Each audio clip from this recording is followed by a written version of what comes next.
The Jesus Trilogy, Book 2, Then There Were Two, Chapter 47. "You got a problem here, boss." "Yeah, what is it?" Barabbas barked. "You know what the problem is. What are we going to do about it?" Omar Jr. asked. "Yeah, that little Judas is getting not only all our glory, but he's raking in the money." "Well, his party is. You know, that little money grabber has no interest in overthrowing the Romans. He just wants the fame, and when he gets that, he'll just cut a deal with Pilate or Herod or both. He'll get a power position in their government. He'll be on Easy Street for the rest of his life. Wine, women, and song. It's what he wanted all along," Stephen said as he took a deep breath. "He's married, ain't he?" Omar said. "She's just kind of a prize to him," Dorian said. "He doesn't care about her, nor she him. She's in love with that Jesus. She even kissed him at the rally." "So?" Barabbas said. "On the lips, baby," Dorian said, puckering her own sultry lips. "Oh," Barabbas sighed. "So what do we do, boss?" Barabbas didn't know, but he knew his dad would if he were here. Visions of that fateful day when his dad died needlessly by the sword and the cool Galilee water spun through his brain. "Barabbas." "What?" He came back to reality. "Well, I got a few things on our agenda. First and foremost, I think if we don't get some funding, I mean some serious money, we will go absolutely nowhere with our plan.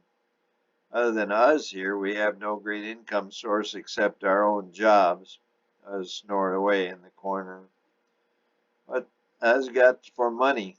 Just his warehouse," Nathaniel said. Uz didn't move. "Whatever he has, it's not enough to make a dent in the capital we will need to form a real army. Terrorist acts are good, but they only create fear. They don't move anybody out of the way. They don't build any army that can make a difference. We need an underground army of, say, 100,000 well-outfitted soldiers that can organize in a moment's notice, maybe take over a city, say Capernaum." "How about Jerusalem, city of kings itself?" Junior said. "Well, I guess we can think really big, but we need some element of realism," Barabbas said. "We could take over Jerusalem or a seaport such as Joppa. We could get leverage. We could hold a place like that forever," Nathaniel said. "Don't forget Barabbas' father," Omar cautioned.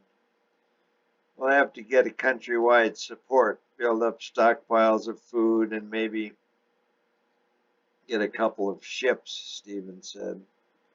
"I think Jerusalem might be easier than Joppa. No sea attacks could be undertaken," Omar said. Gentlemen, these are all wonderful goals, but they require capital and resources we just don't have." There were some murmurs, but they died down, and Barabbas continued. "The second issue is these dog tags. When my father and the other 5 members of 6 Points were formally organized, each was given a dog tag. I didn't get one of the original 6, as I was admitted later. However, I took a look at them, and all of them have 4 numbers stamped into the metal, so from one side the numbers appear raised." Barabbas laid the 5 tags he possessed out on the table. The others came up to the table and read the numbers.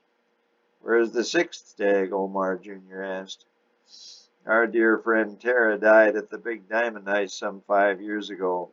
The official report said he died at the hands of temple guards.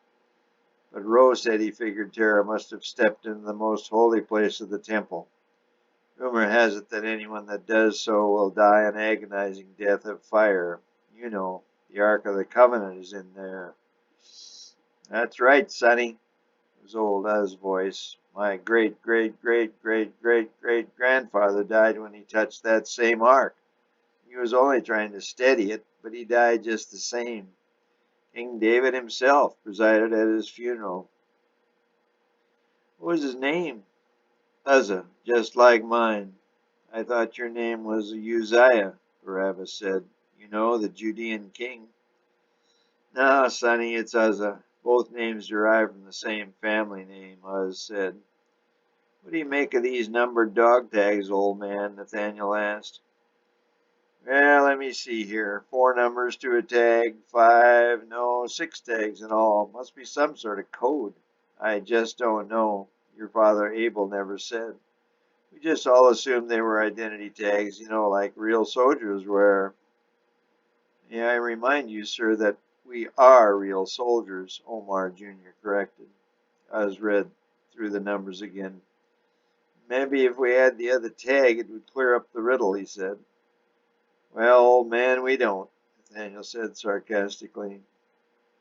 Well, palsy walsy, why didn't you look into it? Omar said, putting his hand on Nathaniel's shoulder.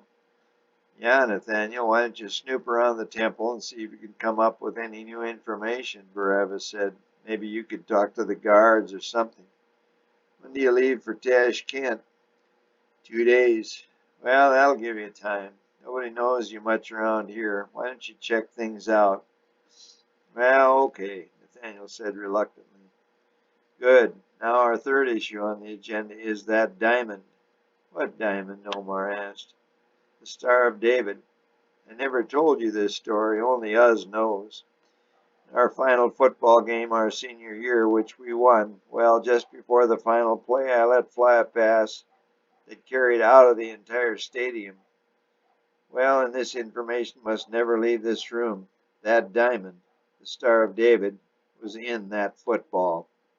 Where is it now? Nathaniel asked. I don't know. Someone was to catch the football and then sell the diamond. My father was to get a sum of money for that diamond, but he never did.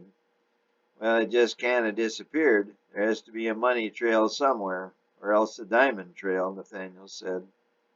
Do some detective work, my friend. You've got 2 days. Maybe you can inquire out east as well. My hunch is there may be some clues in Damascus, Barabbas said.